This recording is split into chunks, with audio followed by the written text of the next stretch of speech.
আজকে তোমাদের সাথে শেয়ার করছি মিষ্টি দি সকালে কি সবজি রান্না করবে। এই দেখো পটল নিয়ে এসছে।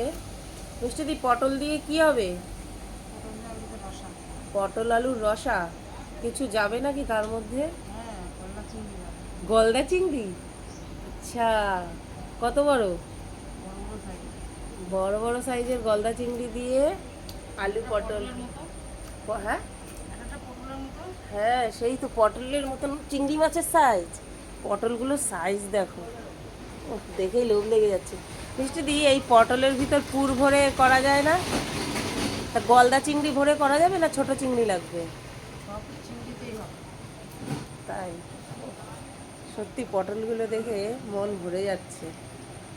এই পটল ভাজা, পটল ভাপা, তারপরে চিংড়ি মাছ দিয়ে পটলের রসা, সব খেতে ভালো লাগে। হ্যাঁ সেই